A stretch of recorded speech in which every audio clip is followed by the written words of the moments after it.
Hey guys, it's Goma. Um, probably, probably shouldn't do this in the middle of the day here because um, there's all this racket, lawnmowers and weed eaters and helicopters, and uh, it's noisy lately. Anyway, I'm going to do it anyway because, and I catch myself, since my eyes were open, catch myself saying things that, and I think, it sounds kind of crazy, but let me just tell you that if you don't know the spiritual world that the Bible talks about, that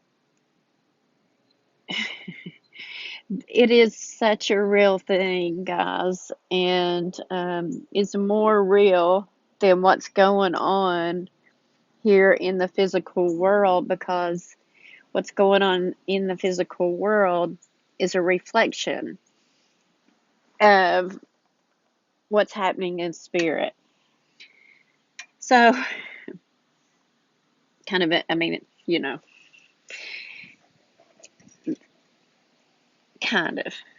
I mean, it plays itself out here. I'll put it that way. And so, um, I sat down with the Father this morning and just started talking about, going back over my journey since I really had that moment where I totally, with all of my being, uh,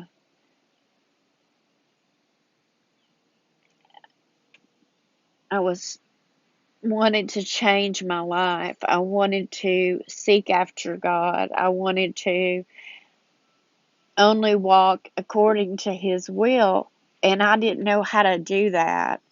Um, Despite, you know, calling myself a Christian for 40 years, and being a member of a church. Now I quit going to church probably going on 15 years ago, um, because I got hurt by some people in the church that I had grown up in, and I was really hurt by it, and so I began then taking a good hard look at the church and what was wrong with it, in my opinion. Um, but I still just kind of was living my life, doing my thing, you know, in the world. And not until, um, I guess it's been a couple of years ago, that I really truly, when I started to learn about the lies, the previous couple of years, I had began learning about the lies in the world, and about how, I started seeing them. First it was in politics. I started seeing how what a show it was. It was a big show, and everything that they said, they never did. It was all just talk and lies and lies, and I became aware of that. Then, then I became aware of the Revelation 12 sign, and I got very involved with that, and in kind of trying to pull apart Revelation. And I spent a lot of time on that. I really spent a lot of time on that because inherently I knew where we were headed. I believed that part of that was my wake up call. Well, I know it was. Um, anyway, so, but having said that, it's been maybe a couple of years that I really, after searching out these lies in the world and finding more and more and more out, then I realized, like, I don't know anything. I don't know anything for sure. I don't know what's true and what isn't. And I didn't know who to ask. And I finally got to the point where I knew the only one with the answers was the Father. And I just said, I don't want to live in this world anymore like this. I want to know the truth. I want you to please show me, tell me what is true, and I'll do whatever you ask me to do. I'll do it. And I meant it. And when I really meant that, things started to change for me, and I started to hear from God. And the first place I heard from him was in my garden. And I started just noticing the beauty of creation and how intricate and detailed and genius, beyond genius, we don't have a word for the way things work. And I never noticed it before. I had been so busy in my own head with my own whatever, work and life and groceries and all that kind of thing. But the garden, I started hearing from God. And the first thing he told me was, in terms of what was true, was to read the words of Jesus and to be truthful in all things. In other words, no compromising, no justifying, no making excuses. In every situation, tell the truth. And if you've never done that, or really like consciously set out to do that, you'd be shocked at how many times you find out that you're not being truthful. I mean, even if it's like a white lie, or saying something you say something to somebody so they won't get mad at you, or whatever it is. When you're not 100% honest, then you have a motive for that. And what you're doing is you're trading, you're trading yourself with the enemy, and kind of making a deal, right? Like, I'll make you a deal. I'll say this. I mean, this is not what goes through your head, but I'll say it this way, and that way they won't be mad. But that's selfishness, and that's not the truth. And this world is made up of those lies, right? Because that little bitty white lie that you justify and say, well, that was no big deal, and I was really just trying to be nice, and whatever it might be, whatever you tell yourself, you're lying to yourself, right? And whatever you tell yourself about that, it makes it easier the next time something comes up and you have to be honest. It makes it easier to lie more and more, and those lies build and they build, and you continue to lie to yourself and make rationalizations, and that's kind of how we got where we are, right? This is how we got where we are, is we accepted this trade, like, I'll give up the truth that I know is the truth. You know the truth in your heart. You know what's true and what isn't. I mean, ultimately you do, and the things that you do every day.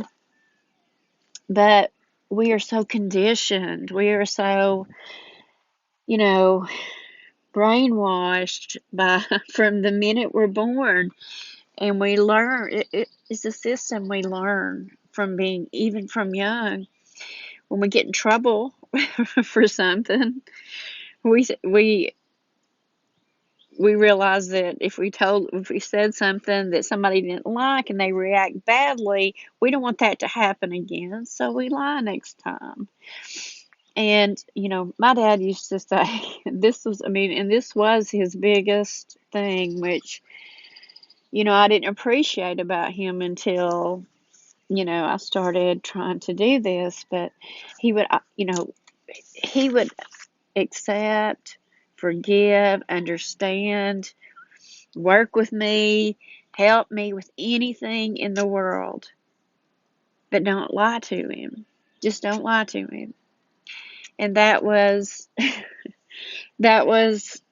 his thing, that he hated more than he hated a lie more than anything. And of course, I see why now. So, Father told me it counted for everything. Every single thing you do it in truth. And, you know, and that he would be there to help me, not to be afraid of the consequences, that he is there. He is there for me. And so, okay, so I just want to share with you, and I didn't even mean to start it that way, but I want to share with you what I wrote down, because this was really just kind of what I was really thinking about, the journey he led me on with the truth.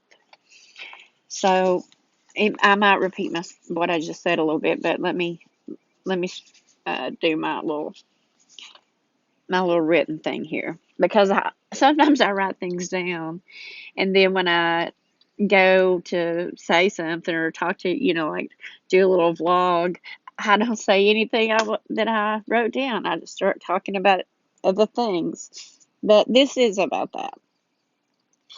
So what I said, let's see, talking about, you know, the thing is, we're taught when we're little, the golden rule, do unto others as you would have them do unto you, and that's a good standard.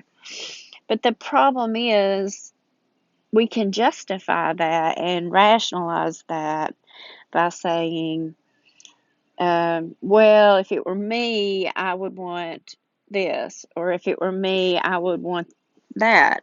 And we can end up rationalizing doing something to somebody else because we think we would want it done to us, even though we can't possibly know that, because you don't know what another person has been through.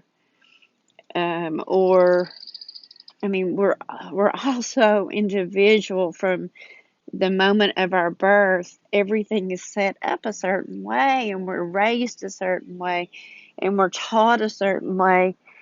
And that's different for everybody. So we really don't know.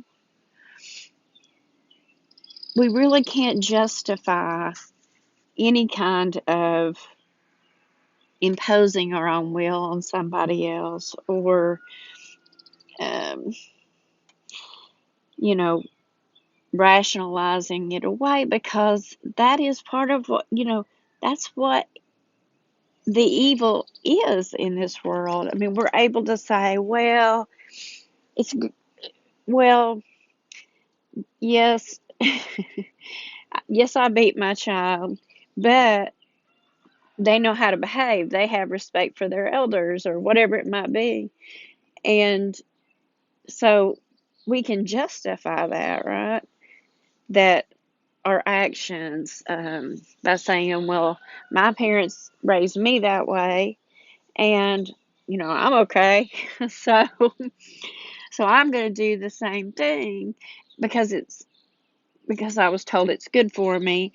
And so we can just end up justifying all kinds of things in the name of lessons learned, or we're going to show somebody something, we're going to teach them a lesson, whatever it might be.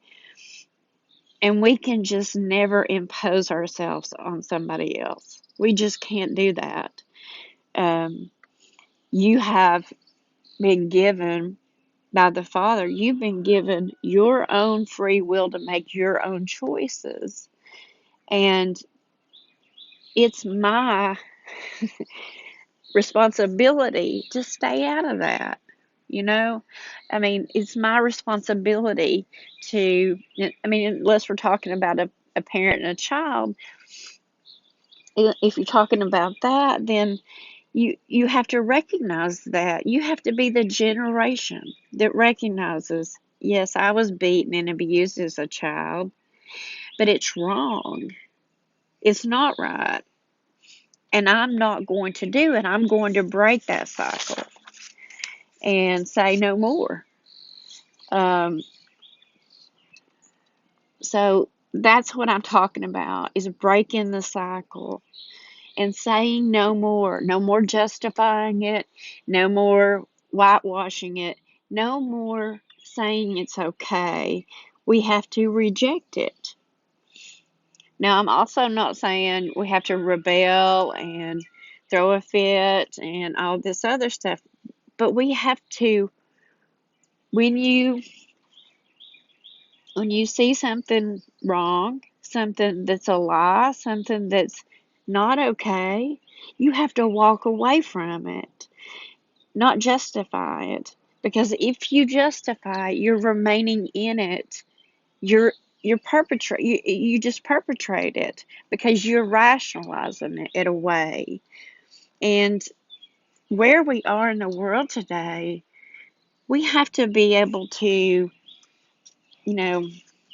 as I was saying, deal with our own self and then stand on our own 2 feet and say no. And say no to the evil we see in the world. And that evil, that means sometimes it's evil, but it also means the wrong way. It means not the truth. It means the lies. You can go toward the truth or you go to a lie. It's always a choice. And it's hard to evaluate every thought in your mind to make sure every decision. I mean, God, He even had me, like, things you do that when you're unconscious, you don't think about it. And, I was at the grocery one day and loaded my groceries, and it was pouring down rain. I was getting soaking wet. And what I wanted to do is just push my little cart over to the side and leave. And that's what I wanted to do. And that's what I maybe would have done some other time before I started doing this. But it's every thought, every decision, every deed has to be in truth.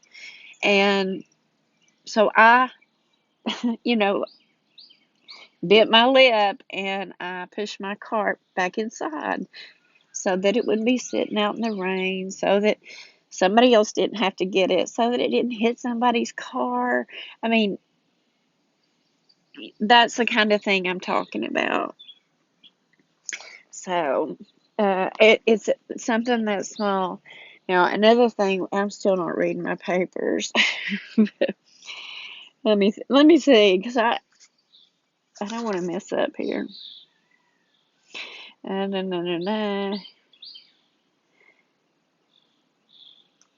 this is also, by the way, how we deceive our own self into not being responsible for things in the world. We say, well, leaving a grocery cart in the parking lot, big deal. That's no big deal. But that's not thinking of other people. That's not, and it's those things that have spiraled out into, they build on each other. I guess that's the point I'm making. Once you believe a lie, you just kind of agree with it. And and then the next one is easier to agree with. It's easier to continue to rationalize and to justify what you're doing. And you can get to the point, and many have, where they can justify anything in their mind, anything, in the name of helping other people and in the name of God. And you can see that everywhere, and that's coming to a really bad place, which is another reason I want to talk about it. Um, and really, what you're doing is you're making a trade, you're making a compromise. You're saying to the enemy, you're saying, I don't want to get soaking wet and walk all the way back, take the grocery cart in. I don't want to. So I'm going to just trade with you. I'm not going to do it.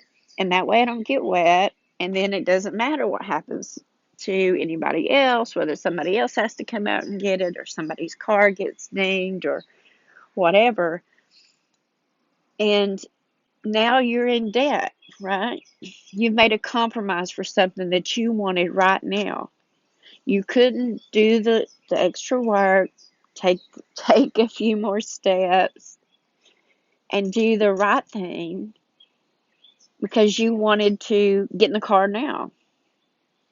Or I'm talking about me, right? But this is how we do it. And we've gotten to a point where everything is now, right? We have to have everything now. you know, we went from, let's say, after World War II, we went from people grew gardens in their backyard. They had home cooked meals and sat down as a family to dinner. Um, they saved up their money for something they wanted and that type of thing. And we've gone from that all the way to everything is fast food. There's kiosks everywhere. Our attention span is about 3 minutes tops. We've got to have everything now that we want, and we don't want to wait on it. So you see how patience comes into play. But it's more about trust. It's more about trust. We don't trust that we're already loved and cared for and taken, that we already are. We don't trust that. So we have to make all these deals and go in debt. So someone has a hold on you, right? And that hold, that grip, that debt gets bigger and bigger and bigger and bigger with every lie, every half truth, every almost truth. It gets bigger and bigger. And then it has you, completely surrounded. And you've become that. You are beholden to that. You worship that. Right? I mean, that's what it comes to. What do you bow down to? And we bow down to everything now, anything. And that's kind of where we've gotten to. We've thrown away our family time.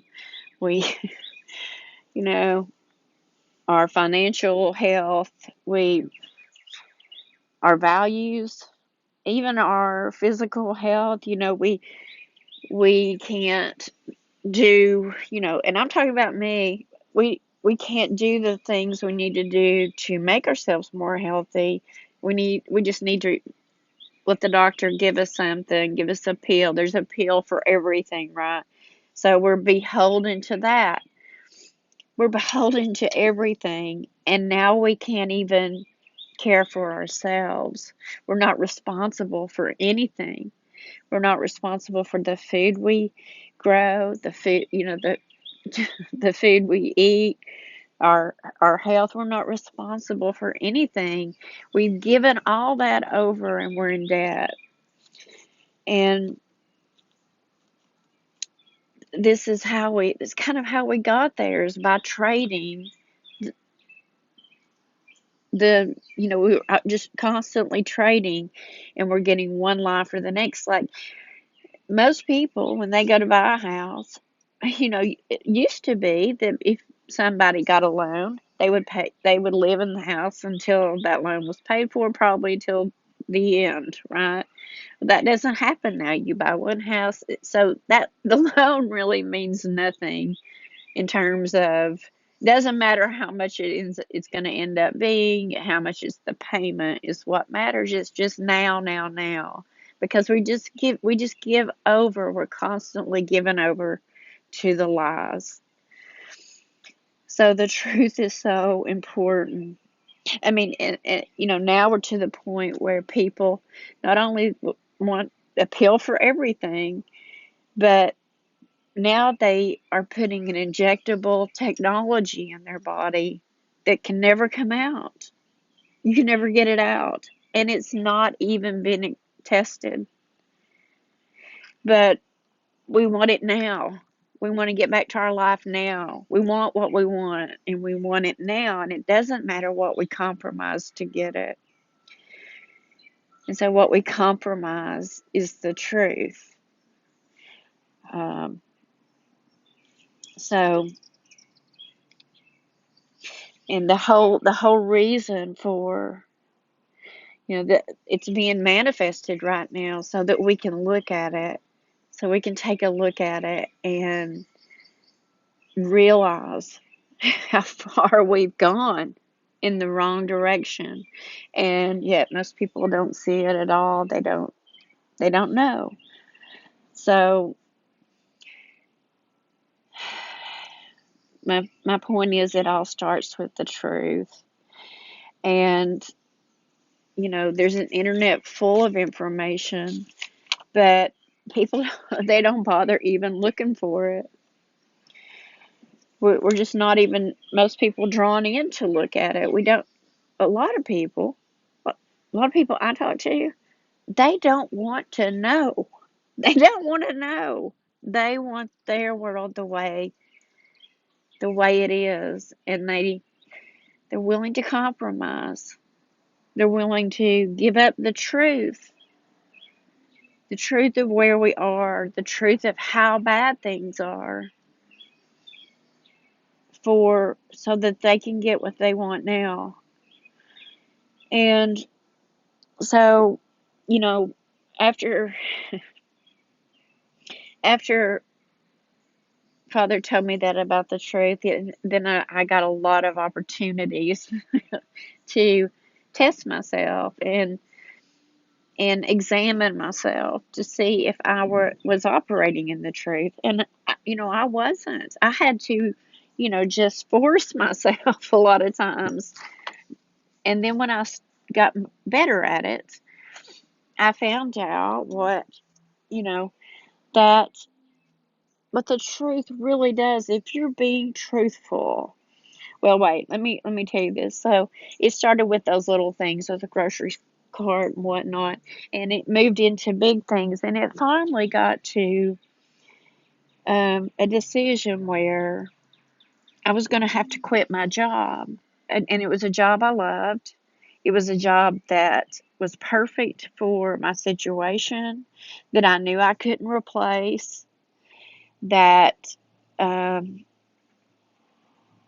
you know I didn't want to let go of it all, and that I had no plan and not even any opportunity to think about what I might do for my income to pay my bills. I had no idea. I just was faced with, if I don't quit, then I'm not being truthful. The truth is, I have to quit. And it was a huge deal for me. And I wrestled with it for about a week. And then I was like, and the whole time, Jesus is saying, you're supported. You'll be taken care of. It will, if you will do the right thing, if you will tell the truth. if you will tell the truth and have the faith to believe that you are supported, that you are loved, that you are going to be cared for if you do what I ask you to do, then I'm promising you that you have nothing to worry about. And so I finally did. I finally quit. And it was, really incredible the way what happened after that, because things that I never saw coming, never would have thought of, couldn't have imagined, just random things. Things, I mean, it was unbelievable the way I was shown and rewarded for that. And so that was building my faith, right? That was what that was about. And hang on, my train is coming. I'm going to go inside. I'm not going to start over now. Um, so, let's see here. Hang on just a second. So, the other part of this is telling the truth. You have to be prepared that you might upset some people, because this world is made up of lies. That's what the world is. It's a lie. It's an illusion. It's a lie. The whole thing is a lie. So you have to, if you want to seek the truth, and the Father is the truth. So Jesus is the truth. That's what he was saying. He's representing the truth. He's showing you what walking as the truth looks like. And if that's what you're seeking, and you're truly seeking it with your heart, then you will be rewarded for your faith. And your faith is, and it's always scary. It's always scary when you're asked to step up a level from, from grocery carts to being honest with some of my family, to quitting my job, to, I lost some friends. And each level along the way, because I stepped out, because I was willing, and look, it wasn't every time at all whatsoever, and it's not every time now, because you don't realize how programmed we are and how ingrained in us it is to, even if you're not outright telling a lie, if you're saying something in a way to get somebody else to respond a certain way you want them to, that is deception. Anything that's not forthright, honesty, sincerity is deception. And I catch myself still, like, I think I said that because I wanted them to react that way. And I have to, like, you know, as they say, repent. I had to turn back and get back on the path of the truth. And you're given grace for that, because it's about where your heart is and about what your heart is, your intention. So, going back to when you are being honest, it is, as it talks about in the Bible, the double-edged sword that divides. The truth divides you from the world. It pulls you apart from the lies. And sometimes that means people, a lot of times that means people. Because as you can see, people they don't want to hear the truth. They don't want to walk in the truth. I mean, some do, and those that are trying to do it. Um, but most do not. And so it separates you. It can separate you from your friends, from your family, and maybe all your family, and maybe everybody. And you have to be prepared for that. You have to be prepared that being honest, being truly honest and sincere, might leave you with just you and the Father.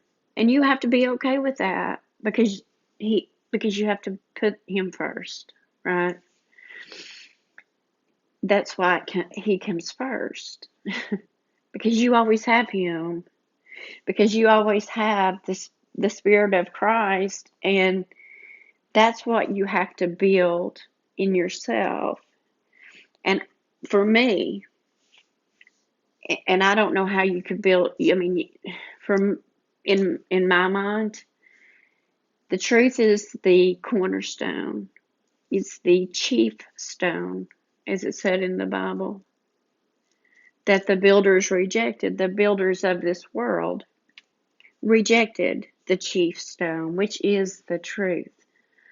So you can learn a lot of things and you can come into a lot of knowledge, but if you don't have the truth in your heart, if you don't operate in the truth, you will use that knowledge to manipulate and to control.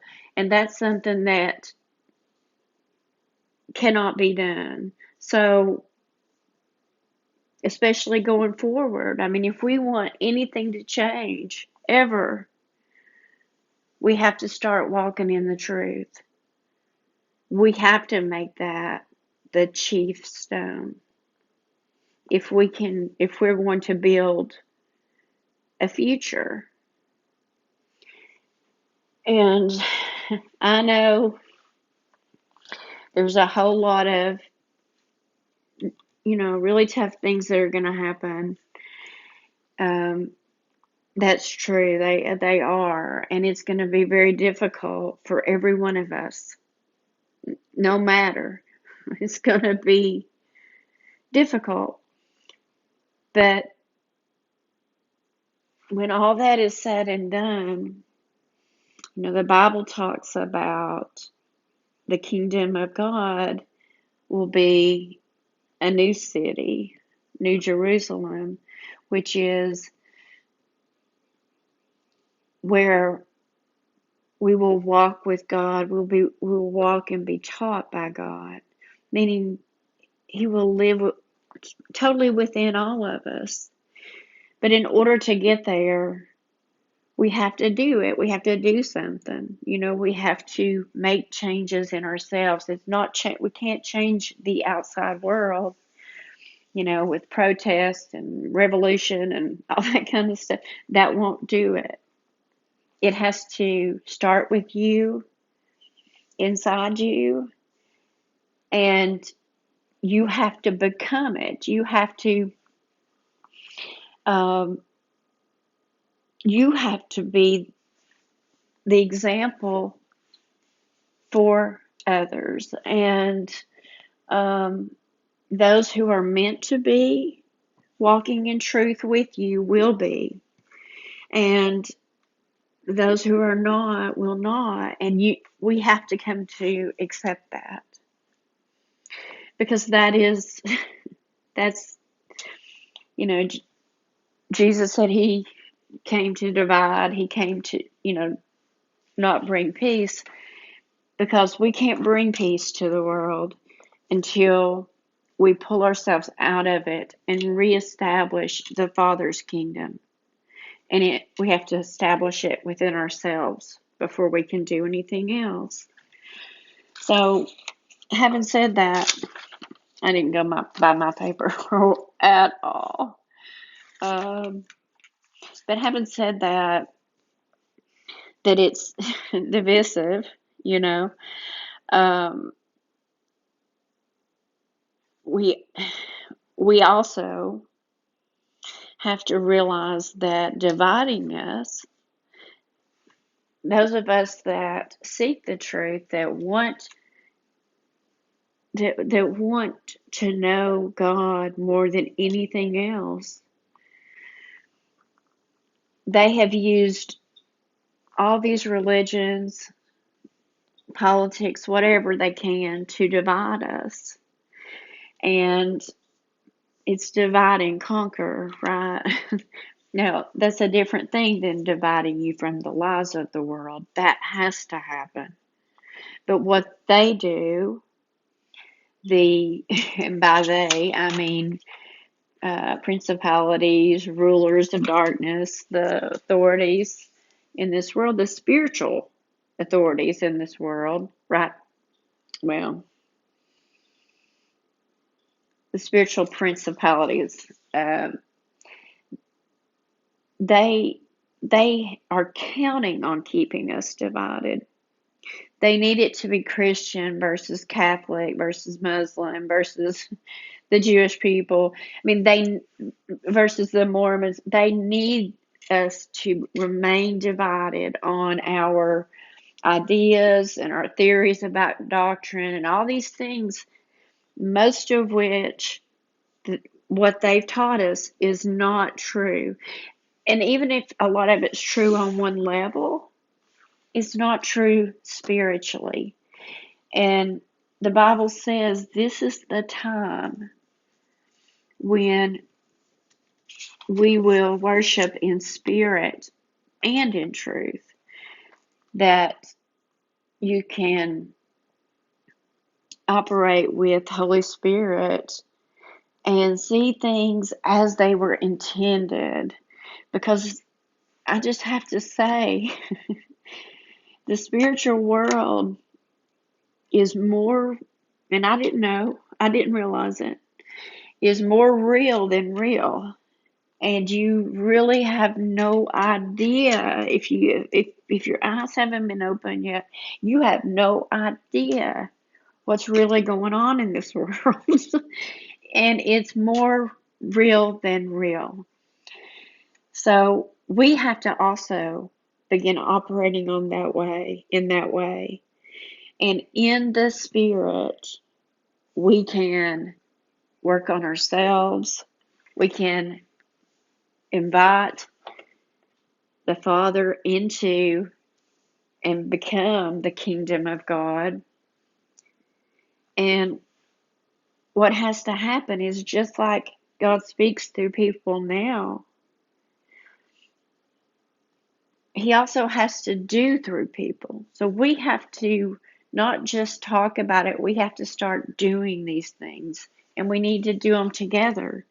Because if we're all being sanctified out of the world and still being divided into these little camps and categories, we have to see that for what it is and try to find the points that unite us so we can stand against it, because we all have the Spirit of Christ within us. It is the light that lights all men. And so it's inside you, and you can grow in that to become that and fully walk in it, which will establish heaven on earth. And as I say, there's a lot to go through in the meantime, but now is the time to start making these changes in your life.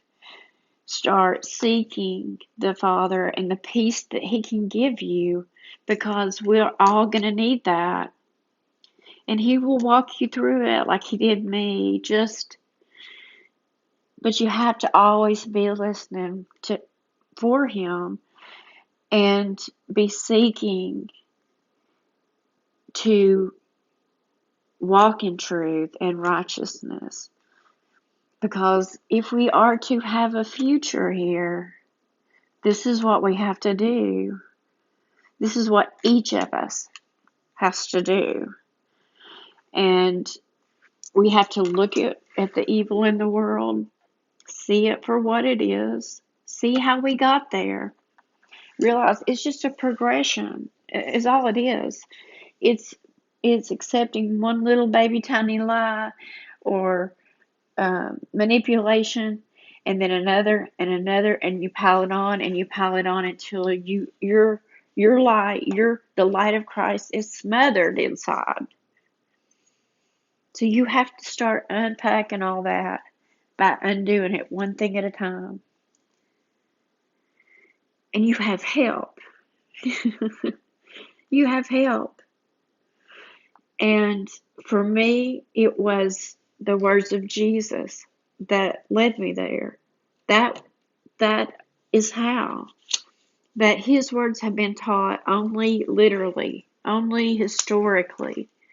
And there's so much more to what he said. And he said it in that way so that now, in this time, and all of this is prophesied in the Bible, so that now we can with our eyes open, we can see what he really meant. We can see what there all the prophets talked about a time that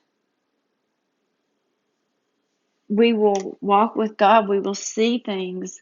It's the generation. This is that generation. And we can see these things as they were meant to be, and not only on the basic level that they've been taught. So,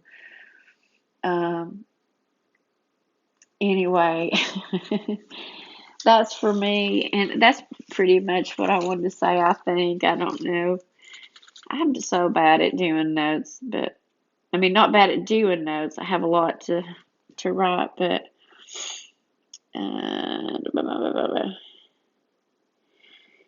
yeah. I want to say, I was one of those people that was ready just to, let it burn, bring it on in terms of the earth. But that's I don't believe that was what was said after all. I think that is has a spiritual meaning too. Now, we don't really know exactly how it all is going to play out. None of us do.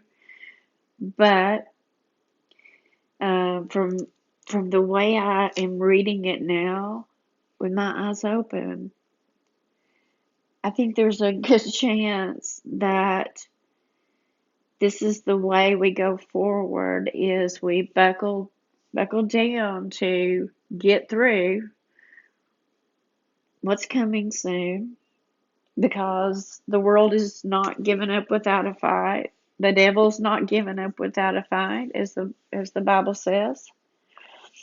And everybody has to see the problem, or they won't change. And maybe a lot won't. And, we all have that choice. But let's talk about the answers, Let's talk about what faith really is. And faith is, we know Jesus said, he listed off, there's earthquakes and wars and rumors of war, but the end is not yet. And so the end is not yet. But we have to have hope, and we have to have faith. And here's why. Because without it, why go forward? Why go on? If we don't have faith, how do we put our head on the pillow at night and sleep in peace? We have faith the sun will come up tomorrow. And, you reach out your hand to pick up your coffee cup because you have faith that your hand the nerves and the muscles will work in your hand and you can pick it up. You just do it, right? You just do it. And so you can do nothing without hope and faith. And the Father has a plan, guys, and it's a good plan because He's a good God, okay? And we might not know all the details of how it's going to work out, but we know it's good. So we have to have faith, and we have to have hope, and we have to move toward that every day. Having faith in His plan is something bigger than ourselves, right? You have to have faith in something bigger than you, or you can do nothing, because there's so much we don't know. But deep down we really do know, because we're His, because we know He's good, because we know and we're told it's much better and much bigger, and that, eyes have never seen, ears have never heard, the things that God has for those who love Him. So if you love Him, then let's believe that. Let's seek that. Let's work toward that as we go, as we get through it. And in the meantime, we can have the peace that He left with us. We have it. We already have it. And so I just wanted to share that about, it's a whole lot of truth and faith and hope, but honestly, along with showing me all the really ugly stuff in the world, He's also showing me a lot of beautiful that's coming. And, I didn't believe that. I did not believe that. But,